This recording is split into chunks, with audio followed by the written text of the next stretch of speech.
우리 다시 한번 인사하십시다. 자, 새해 복 많이 받으십시오. 새해 복 많이 받으시기 바랍니다. 네.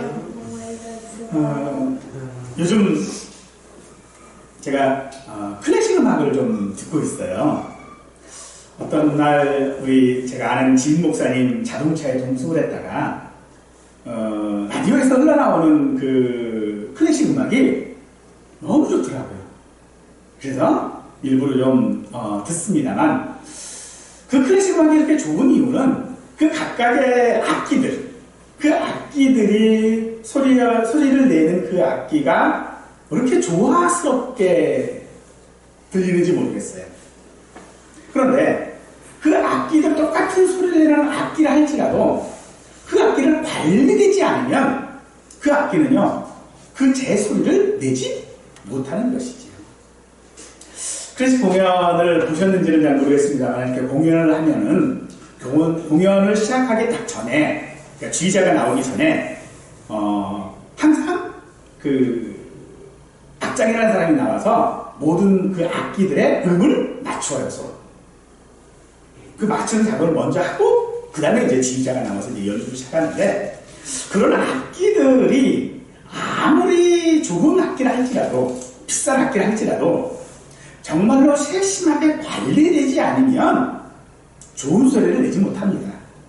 또 특별히 또 어떤 악기들은요, 굉장히 비싼 악기들이 있어요. 똑같은 바이올린이라 할지라도 뭐 어떤 악기는 뭐 몇십만 원짜리도 있고요, 몇백만 원짜리도 있고요, 몇천만 원짜리도 있고요, 또 심지어 억대가 넘어가는 그런 바이올린도 있더라고요. 근데 이 억대가 넘어가는 이 바이올린은요, 그 바이올린 자체가 그렇게 비싼 게 아니라 그 바이올린은 누군가가 만들었다, 혹은 누군가가 이 바이올린을 가지고 연주했다 라는 것 때문에 가격이 그만큼 책정이 되거든요. 하지만 그렇게 책정이 된 악기라 할지라도요, 반드시 그 악기는 관리되어져야 합니다. 관리하지 않으면, 즉 이거 전시해놔야지, 누가 사용한 거고, 이 악기가 만들어진 지 몇백 년이 지났으니까 이 악기는 잘 보관해야 돼. 그래서 어떤 뭐 보관 케이스를 만들어가지고 거기다가 딱 넣어놓는다고 그래가지고 악기가 관리되는 게 아니더라고요. 악기는 반드시요, 꺼내서 소리를 내고 주의를 하고 또 그걸 가지고 연주를 해줘야만 제 소리를 낼 수 있습니다. 그래서 박물관 같은 데 가보면 그런 악기들이 전시되어져 있는 박물관들이 있어요. 그런데 그 박물관은 반드시 있는 사람이요, 그 악기를 연주하는 사람이 있어요. 그냥 전시만 해놓는 것이 아니라 항상 꺼내서 연주를 합니다. 그리고 그 연주하는 사람이 그거를 조율도 하고 닫기도 하고 관리를 하는 거죠. 그것처럼 오늘 우리들 성도들의 삶도 하나님께서 그렇게 관리해 주심을 우리는 위대할 줄로 믿습니다. 성경은 그것을, 하나님께서 그렇게 우리의 삶을 관리해 주고 있는 이것을 사랑이라고 이야기를 하고 있고요, 우리는 그것을 믿음이라고 말하고 있습니다. 즉, 하나님께서 나를 사랑하신다라고 하는 사실을 믿는 것이 오늘 우리가 이 땅에서 살아가는 모습이라는 것이죠. 오늘 말씀을 통하여 이 사실을 깨달을 수 있기를 원합니다. 아브라함은 하나님께서 75세 때에 갈대아 우르에서 부르셨습니다.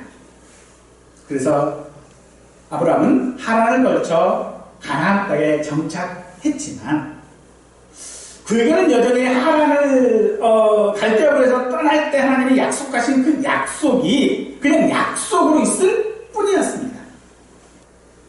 오늘 본문에서 아브라함의 나이는요, 99세입니다.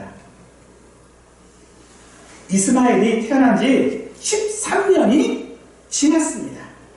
하지만 여전히 하나님의 약속은 이행되지 않았고, 그는 이제 자녀를 가질 수 없는 나이가 되었습니다. 오늘 본문은 그런 아브라함에게 하나님께서 다시 한번 자신의 약속이 무엇인지를 확신시키시면서 그의 이름을 아브라함에서 아브라함으로 바꾸신 본문입니다. 여기서 하나님께서는 아브라함에게 이름을 바꾸시기 전에 그 언약을 확인하시기 이전에 하시는 말씀이 나는 엘사다이, 즉 나는 전능한 하나님이다 라고 하십니다.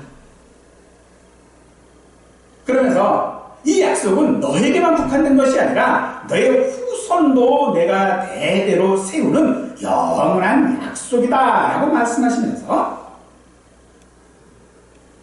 아브라함 너에게만 내가 돌보고 너를 관리하고 너를 사랑하는 것이 아니라 너의 후손들까지 모두를 내가 돌보고 사랑하겠다라고 말씀하십니다.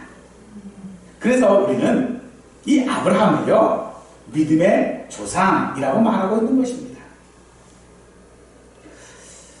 그래도 아브라함이 과연 하나님께서 전능하시다라고 말씀하시면서 내가 너와 한 약속을 반드시 지키겠다라고 다시 한번 확인해 주실 때에 아브라함은 그 약속을 믿을 수 있었을까요?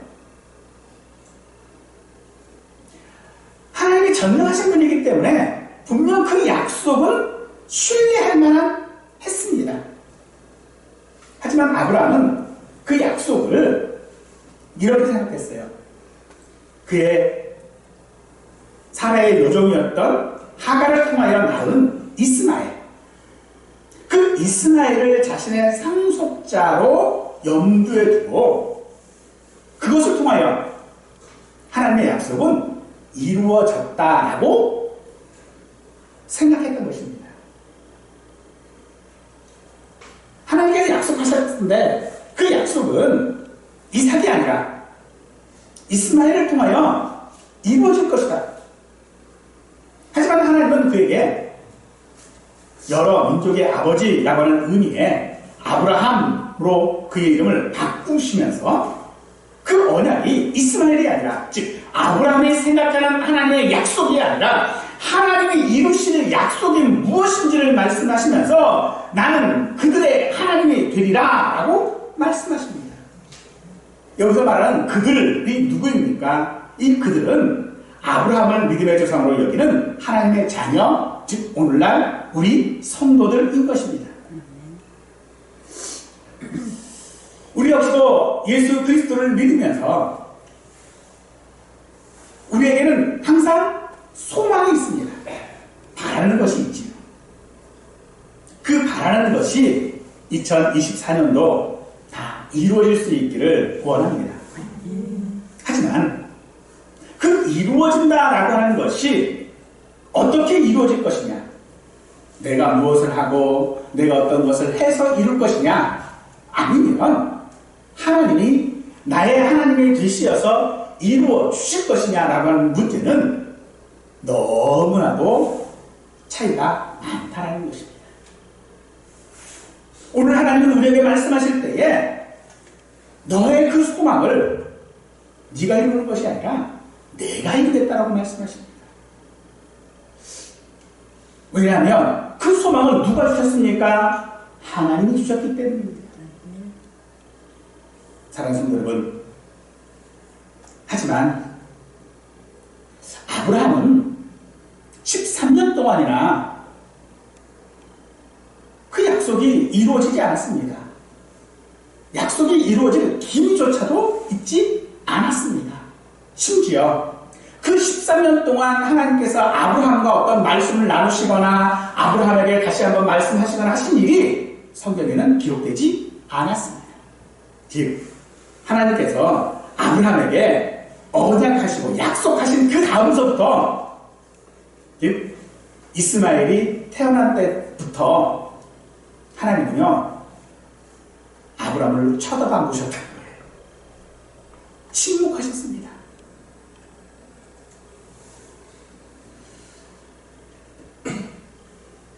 오늘 우리의 삶이 그러해서는 안 될 줄 믿습니다. 이것은 하나님께서 그를 관리하지 않으셨던 것처럼 보이거든요. 오늘 우리의 삶 가운데서 하나님이 우리에게 주시는 그 소망들을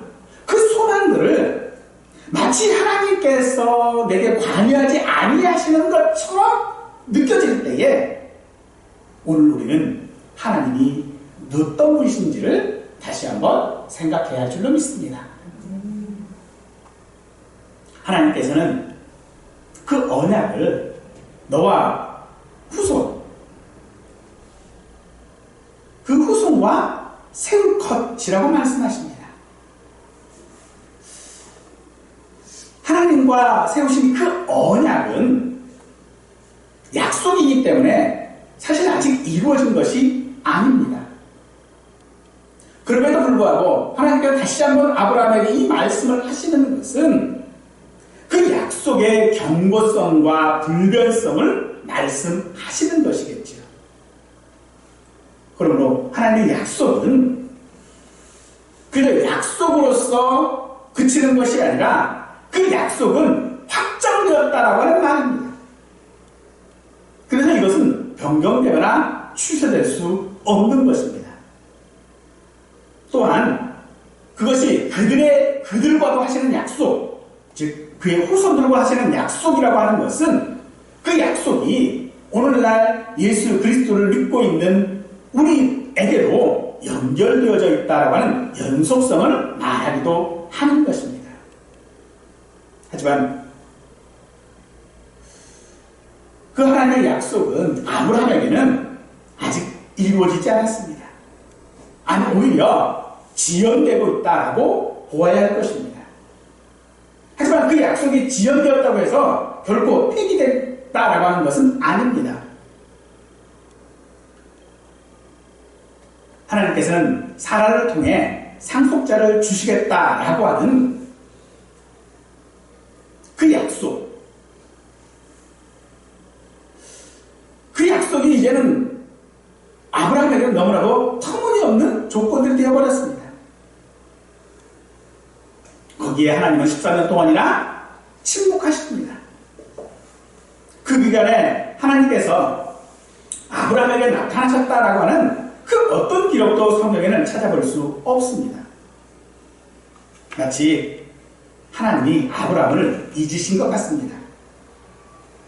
하지만 어쩌면 그 기간 동안, 그 13년이라는 기간 동안 하나님이 아무 말씀을 하지 않으신 것은 어쩌면 아브라함으로 하여금 하나님의 약속이 분명하다라고 하는 것에 대한 신뢰할 수 있는 시간을 주신 것이 아닌가 하는 생각을 해봅니다. 우리에게는 그런 시간들이 참 많습니다. 야곱이 요셉을 따라 애굽으로 내려갔을 때에 애굽의 바로가 야곱에게 나이를 묻지요. 그랬더니 야곱이 자기 나이가 지금 130세라고 이야기를 하면서 그 시간이 험악했다라고 말합니다. 그렇지요.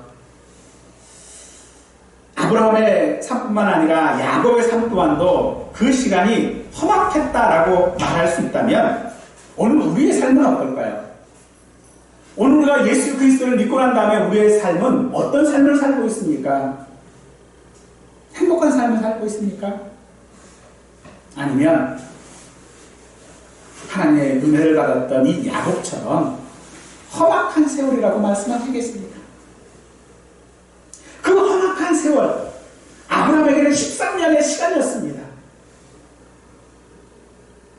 오늘 우리에게도 분명 그 시간이 있습니다. 왜 하나님께서는 그런 시간을 우리에게 주실까요? 바로 하나님을 믿을 수 있는, 하나님의 전능하심을 믿을 수 있는 시간을 우리에게 허락하신 것입니다. 그래서 하나님은 그런 우리들에게 말씀하실 때 내가 그들의 하나님이 되리라 라고 말씀하시는 것은 그 약속 안에 있는 모든 하나님의 은혜와 기쁨과 소망을 그 말씀 안에 요약하고 있다고 할 수 있는 것이지요.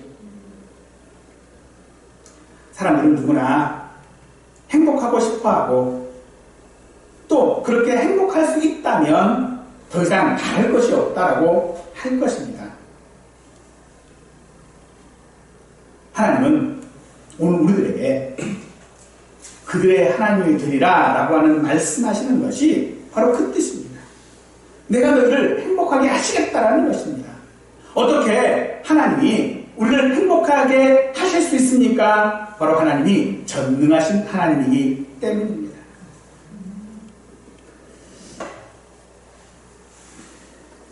하나님은 그의 지혜로 그의 백성들을 보호하시고 지원하시고 또 그의 인자하심을 통하여져서 그들이 필요한 것들을 채워주시고 위로하여 주시는 그런 분입니다. 그럼에도 불구하고 험악한 세월을 살게 하시는 것, 그것은 그 모든 것이 전능하신 하나님의 은혜임을 알게 하기 위한 시간이라는 것입니다. 따라서 하나님께서 혹여 내 소망을 이루시는 데 있어 나중으로 미루신다면 분명 거기에는 이유가 있는 것입니다. 하지만 그 이유를 내가 알고 모르고는 중요한 것이 아닙니다. 정말로 중요한 것은 무엇이냐면 하나님의 약속을 내가 신뢰하느냐 하는 것입니다. 하나님의 약속을 내가 믿느냐 하는 것입니다. 하나님을 내가 믿느냐 하는 이 문제가 우리에게는 내 소망을 하나님께서 어떻게 이루시는지에 대한 이유를 알기보다 더 중요한 것이라는 것이죠. 사랑하는 성도 여러분, 하나님을 믿으실 수 있기를 원합니다. 하나님은 아브라함에게 두 가지 약속을 하셨지요. 하나는 상속자를 주시겠다라고 하는 것이었습니다. 또 다른 하나는요, 가나안 땅을 주시겠다라는 것이었습니다. 그런데 이 약속은 사실 아브라함이 원하는 것은 아니었습니다. 아브라함이 원하는 삶이 아니었다라는 것입니다.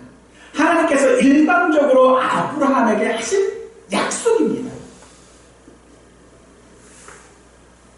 그런데 그 약속을 다시 확인하시면서 하나님은 1절에서 말씀하시기를 아브라함이 99세 때에 여호와께서 아브라함에게 나타나서 그에게 이르시되 나는 전능한 하나님이라 너는 내 앞에서 행하여 완전하라 라고 하시죠. 나는 전능한 하나님인데 내가 너의 모든 것들을 다 이루줄 건데 너에게 약속한 것을 내가 반드시 이루게 할 건데 너는 내 앞에서 완전하라 라고 하시죠. 사실 이 말씀은요 일종의 책망입니다. 더 이상 세상의 방법을 의지하지 말고 올바른 길로 가라. 그리고 나 자신의 때와 방법으로 나의 약속을 이루도록 그 모든 것들을 나에게 맡기라라고 하는 하나님의 말씀입니다. 너의 방법대로 너의 소원을 이루는 것이 아니고 나의 방법대로 이루시겠다. 즉 하나님의 방법대로 하나님의 전능하심을 따라서 하시겠다라고 하는 약속이라는 것입니다. 그러므로 하나님의 전능하심을 우리가 어떻게 믿을 수 있습니까? 내 방법으로 믿는 것이 아니라는 것입니다. 내가 생각해낸 지혜를 가지고 믿는 것이 아닙니다. 내가 원하는 방법대로 나가는 것이 하나님의 전능하심을 믿는 것이 아니다. 하나님의 방법대로 믿는 것이죠. 내 방법이 어떤 잘못입니까? 그것은 잘못된 방법이라고 말하고 있는 것입니다. 물론 하나님 앞에 우리가 올바로 하나님의 그 전능하심을 믿으려면 우리에게는 오랜 기다림이 있어야 하고 또 때로는 불가능할 것 같은 상황도 만나기도 할 것입니다. 그런 것에 그런 상황 속에서 그런 시간 속에 우리가 믿어야 될 것이 무엇입니까? 7절 말씀 너와 내 후손의 하나님이 되리라 라고 하는 이 말씀을 우리는 믿어야 할 줄로 압니다. 사랑하는 성도 여러분, 하나님은 내 하나님이 되리라라고 말씀하십니다. 하나님은 나의 하나님이십니다. 그 하나님이 어떤 분이십니까? 전능하신 분이십니다. 내가 불가능하고 그 약속이 지체되었다 할지라도 그것은 반드시 이루어지는 하나님의 약속입니다. 왜요? 하나님이 내 하나님이 되시기 때문입니다. 그래서 이 하나님께서 약속하신 이 언약은, 즉 상속자와 가나안 땅은 영원한 기업에 관한 것입니다. 기업이라고 하는 것은 조상으로부터 물려받은 유산이나 전달해 줄 수 있는 어떤 것을 우리는 기업이라고 말합니다. 그런데 이 본문에 사용된 이 기업이라고 하는 단어는요, 그런 뜻이 아니고 선물이라고 하는 뜻입니다. 즉 영원한 선물이라는 거예요. 하나님께서 약속하신 그 영원한 기업은 또 하나님께서 사람을 만드셔서 그 사람에게 부여하신 사명이 있는데, 그 사명이 뭐였죠? 생육하고 번성하는 것이었습니다. 즉 하나님께서는 우리에게 영원한 기업으로 생육하고 번성하는 이 기업을 주시겠다는 것입니다. 우리에게 있어서 이 영원한 선물로 주신 생육하고 번성하는 것을 우리 사람들은요, 그것을 번영이라고 이야기를 합니다. 그래서 우리의 번영은 우리의 노력의 결과가 아니라 하나님의 선물이라는 것입니다. 즉 내 삶의 모든 것은 내가 무엇을 해서 얻어낸 것들이 아니라 하나님께서 내게 주신 선물이라는 것이죠. 오늘 여러분들 이 사실을 믿으시기 바랍니다. 오늘 우리가 살아가는 것은요, 내가 아프지 않고 살기 위해서 노력하는 그것 때문에 사는 게 아닙니다. 내가 지금 살아가는 거, 내가 열심히 돈 벌어서 맛있는 거 먹기 때문에 살아가는 거 아닙니다. 하나님의 선물로 살아가는 것인 줄 믿으십시오. 하지만 사람들이 생각하는 번영은 그런 것 같지는 않습니다. 이 번영의 사전적인 뜻을 찾아보면 힘이 있고 빛나는 상태를 번영이라고 해놨습니다. 즉 내가 원하는 삶을 살아가는 것을 번영이라고 하는 것이죠. 사람들은 마음먹기에 따라서 그런 번영이 가능하다고 생각하는 것 같습니다. 그래서 긍정적인 생각은 긍정적인 결과를 만들고, 부정적인 생각은 부정적인 상황을 가져오고, 좋아하는 마음은 좋아하는 것을 끌어당기고, 머릿속에서 어떤 이미지를 그리면 그것이 온전히 우리에게 어떤 초점이 맞춰짐으로 내가 원하는 결과를 이루어지는 그런 환경으로 우리가 인도될 수 있다라고 사람들은 생각합니다. 그래서 우리 마음 안에 어떤 번영을 불러올 수 있는 힘이 있다라고 생각합니다. 하지만요, 사랑하는 성도 여러분, 그런 생각은 사단이 하나님의 전능하심을 믿지 못하게 하는 것인 줄 아시기 바랍니다. 내가 긍정적으로 생각해서 무엇을 하면 할 수 있어. 이 생각은요, 사단이 주는 생각입니다.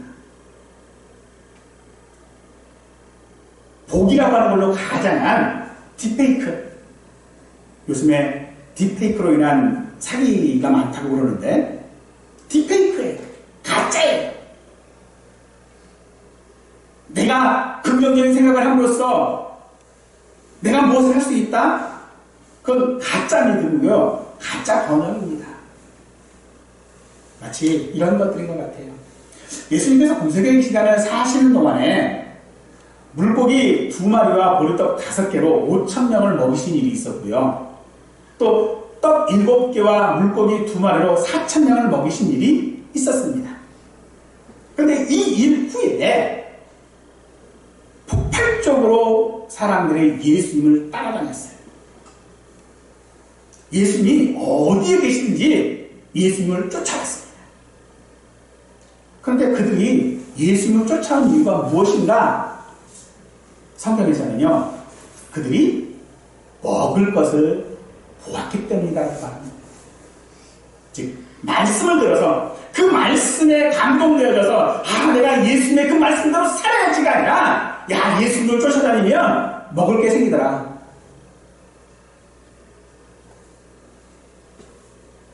그래서 쫓아다니는 것입니다.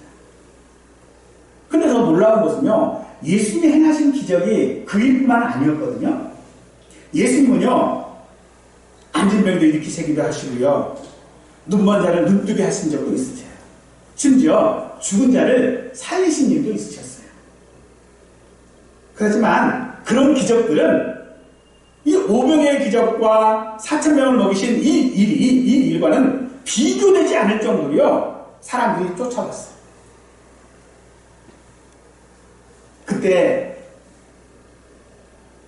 예수님은 제자들에게 물으셨습니다. 너희는 나를 누구라고 하느냐? 예수님은 먹을 것을 공짜로 나누어주고 생육하고 번성하도록 우리를 대신하여 무엇이든지 다 해주는 그런 분이 아닙니다. 이 사실을 베드로가 고백하고 있었죠. 주는 그리스도시고 하나님의 아들이십니다.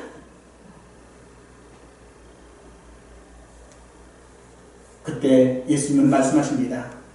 그것을 알게 하시니 그건 네가 한 것이 아니라 하나님께서 알게 해주셨다. 그렇습니다. 사랑하는 성도 여러분, 오늘 우리 역시도 이 사실을 고백해야 할 줄로 믿습니다. 이 사실을 고백하는 자가 바로 번영을 누리는 자이고 하나님 앞에 생육하고 번성하는 자인 줄 믿으시기 바랍니다. 그런 번영을 누리는 사람, 바로 그 사람이 참으로 이 땅 가운데 행복한 삶을 살아가는 자인 줄 믿으십시오. 사람들은 말합니다. 한 번 사는 인생 행복하게 살자. 기독교인이 아니라도 어떻게 행복하게 살 수 있을까? 라고 했을 때 이 행복은 주는 것보다 받는 것보다 주는 것과 연관되어져 있고 사랑받는 것보다 사랑하는 것과 연관되어져 있다라고 하는 사실들을 다 말합니다. 그런데 하나님은 우리에게 말씀하시지요. 서로 사랑해라. 서로 사랑해라라고 말씀하십니다. 이 서로 사랑해라라고 하는 말은요, 신약성경에 11번 등장합니다. 사랑하는 것, 어떤 것인가요? 예수님께서는 요한복음 13장에서 내가 너희를 사랑한 것 같이 서로 사랑하라라고 말씀하십니다.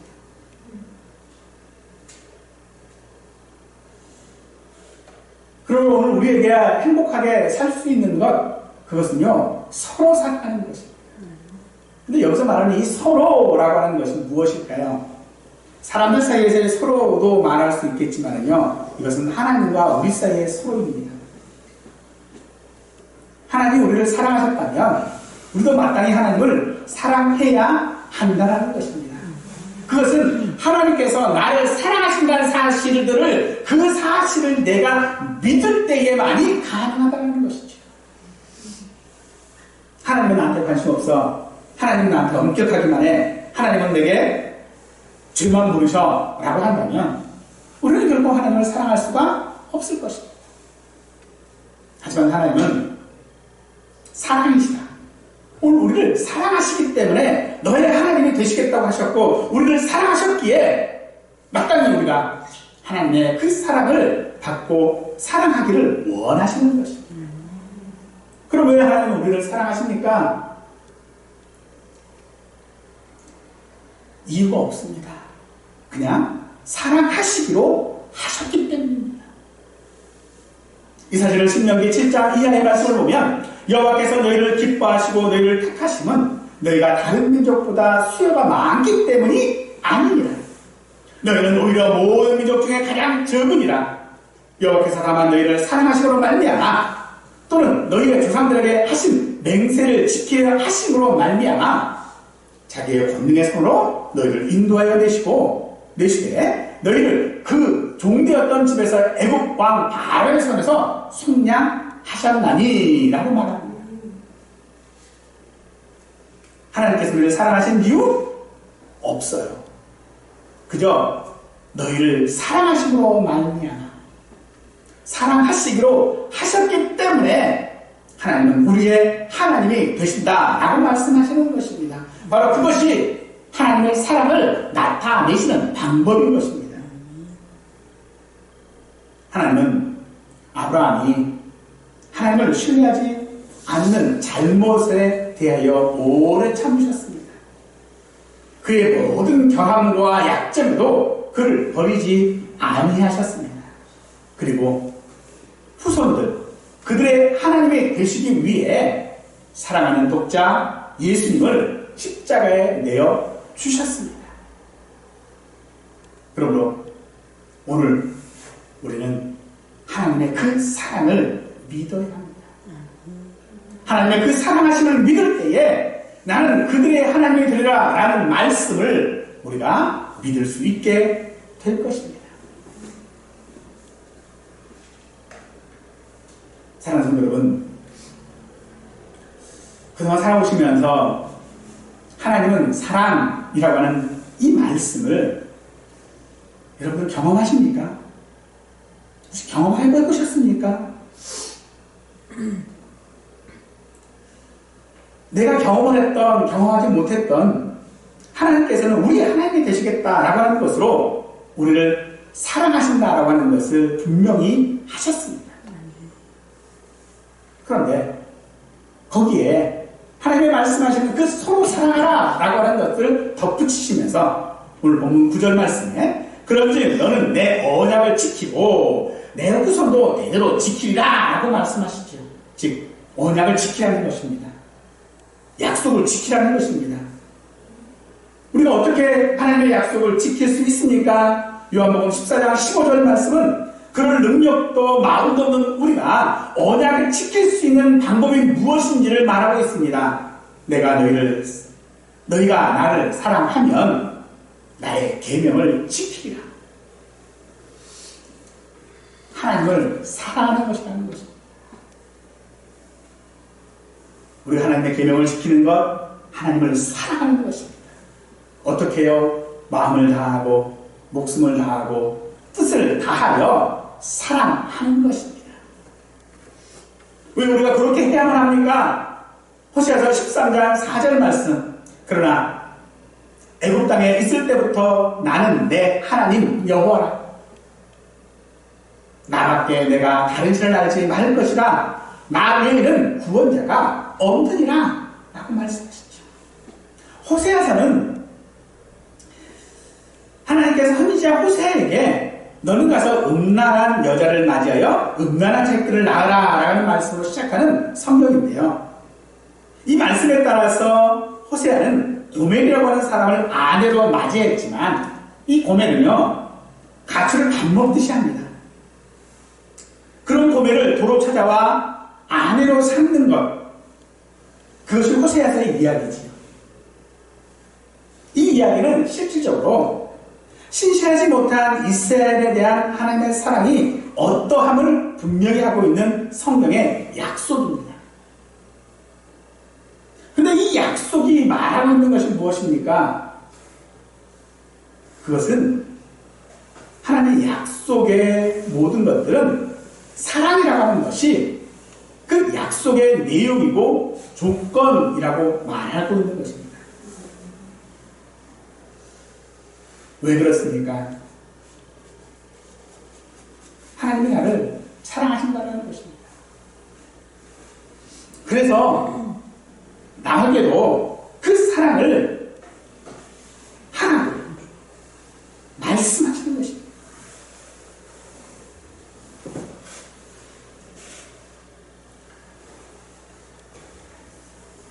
비록 하나님의 이 언약, 약속이 그 모든 조건을 규정하신다라고 하는 점에서 본질상 하나님께서 하신 일방적인 성격을 띠고 있는 것은 분명합니다.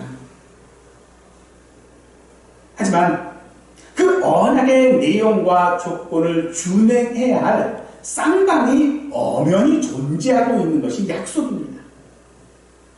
그래서 하나님께서는 아브라함에게 대대로 지키라라고 요구하시는 것입니다. 하나님께서 우리의 삶을 관리하신다는 것.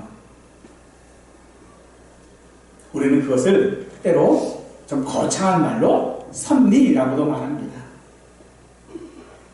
그런데 이 말을 다른 말로 요약하면 그겁니다. 하나님이 나를 사랑하신다는 것입니다. 관리되어지는 모든 것들은요, 사실 사랑하기 때문에 관리하는 것입니다. 우리가 화분을 관리해도요, 꽃을 사랑하지 않으면 화분이 관리가 안 돼요.